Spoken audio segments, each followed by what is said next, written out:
Disney has decided to, up the number of layoffs that they had already planned. They were already planning to do 28,000 layoffs by March. They've now increased that number to 32,000.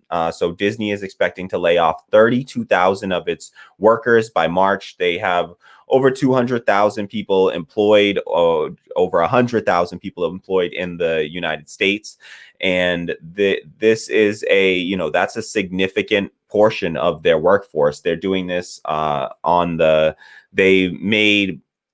Disney made over $10 billion in profit last year. Over the course of this year so far, they've lost about $2.8 billion. But if you put that together, that's a profit of over $7 billion. That's over $7.5 billion profit over the last 2 years.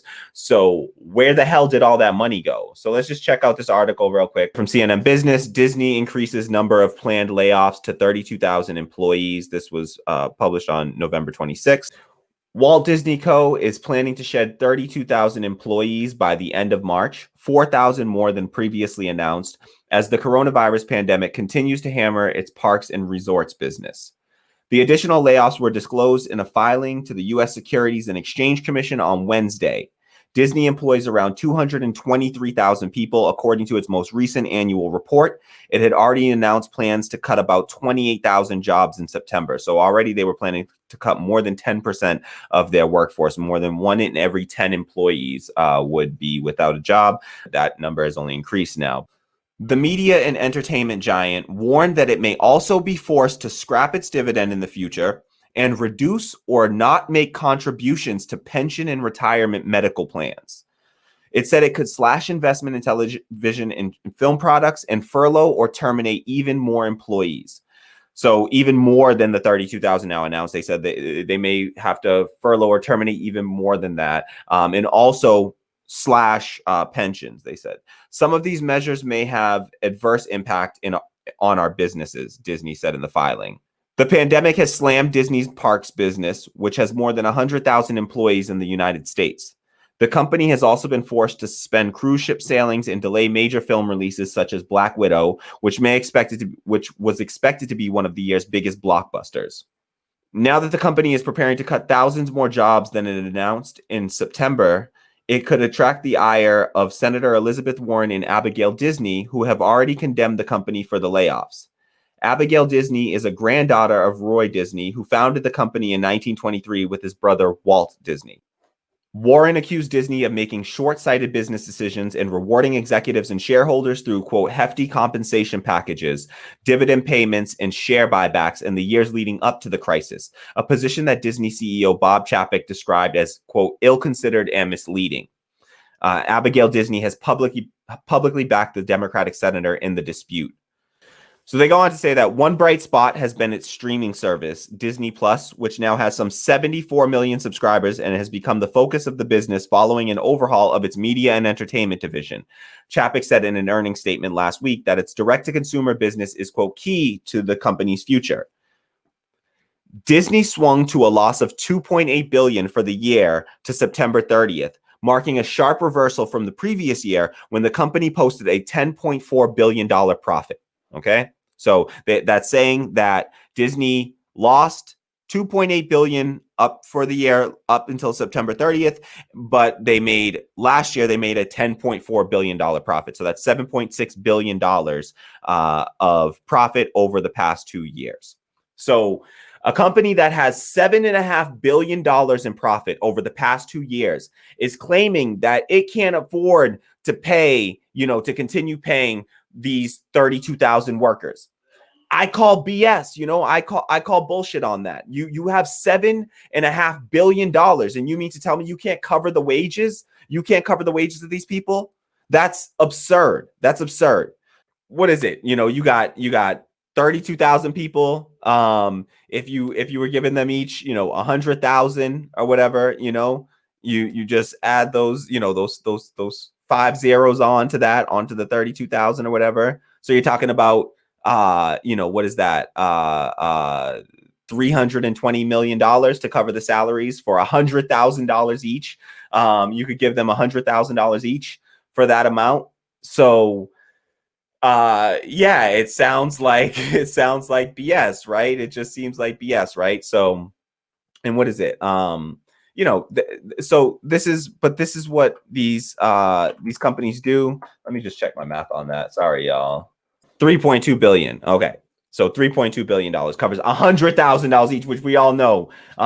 So I was off by a factor of 10 there. Just wanted to make sure. Let me check my, you gotta check your math. All right. So 3.2 billion covers $100,000. And we all know these workers are not getting paid $100,000 each, right? It's at least half of that. It's at least half of that. Half of that would represent $25 an hour. These workers are mostly minimum wage workers. Disney, just under the pressure of Bernie Sanders earlier in the year, increased their wages, their minimum wage, to $15 an hour under the pressure of striking workers and Bernie Sanders did pledge to increase their minimum wage to $15 an hour. I don't think they've done it instantaneously. I believe they worked their way up to it, but so $15 an hour, that's $30,000 a year. So these people aren't making this, a third of that probably, these workers, and we all know this is going to disproportionately impact the lowest wage workers. And so 32,000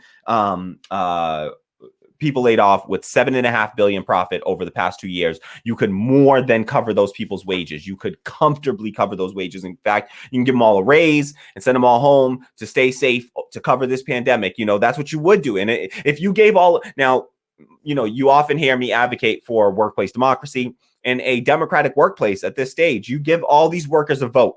You give the workers a vote and you say, would you like to lay off 32,000 of you, either have to completely lose a job, or so that we can pay a bunch of CEOs and executives bonuses, $1 million bonuses. Some of you are going to have to lose your jobs in the middle of a pandemic, or we take half of the profits that we've made over the course of just the past 2 years. We're only looking at the past 2 years. Remember, Disney is a highly profitable business. All right. And these workers have been a major part of that profit. Right. And so they are, would all those workers have voted to lay off 32,000 of their friends, their family, their coworkers? Or would they have decided that, no, you know what? We're not going to pay out $1 million bonuses to executives, and we're not going to pay out dividends, because you know what? We didn't actually make a profit. These so-called profits that we make, they weren't real profits because they didn't prepare for something like this, when you should have been preparing, because viruses are nothing new to the human race. All right. Viruses are something that we live with. You have to be ready and expecting that these sorts of things are going to happen. And so you have to prepare for these things. And in a democratic workplace, you would, if you gave the workers a vote here, would they have decided to, ship themselves off, furlough all these employees, eventually terminate all of these employees, and give, tens of millions of dollars to all of their top executives, or just cover these people and take half of the profits that we made over the past 2 years at worst. And honestly, listen, it would take 25% of those profits to actually cover them and give everybody there a raise, honestly, because $50,000 a year would be a raise for those 32,000 workers. I can guarantee that. I can't guarantee it, but I damn near guarantee it. I haven't looked it up, but I'm almost certain. It's hard to say because they just said 32,000 workers. They didn't say which specific workers they're targeting there, but we all know who they're going to be. They're going to be the lowest wage workers, and the lowest wage workers are below a $15 minimum wage right now. So it's really gross, and I just wanted to make sure we called some attention to it so that folks know and see that these are profitable businesses. They don't have to do this. Disney doesn't have to do this. All right. There's nothing that says that they have to do this. They're doing this because out of just greed, they're making money off of Disney Plus right now, and that's the thing that, as in instances like this, they're very happy to move money to these sort of digital realms where it requires less workers, less low level workers that they have to worry about. The less workers, the less chance for things like unionization to take place and people to be able to build collective power. So they're really happy to shift power away from those workers and towards these sort of digital streaming services, and less the less physical. And of course, those services are doing well just because we're in the midst of a pandemic and people are stuck inside more. And so they're doing things like watching TV more. They're happy to make these shifts, and it's all in the name of profit and not out of any, certainly not because they have to do this. They don't have to lay off these 32,000 workers. They certainly have the money to afford to continue to pay these workers. Like we said, if they paid 32,000 workers, 100,000 a year each, then they could, they can cover that for $3.2 billion. All right. So they could definitely do it. And it's a damn shame that they are not doing that. And that's not what those workers would really be getting paid. And we all know that, right? Sadly, that's not what those workers would be getting.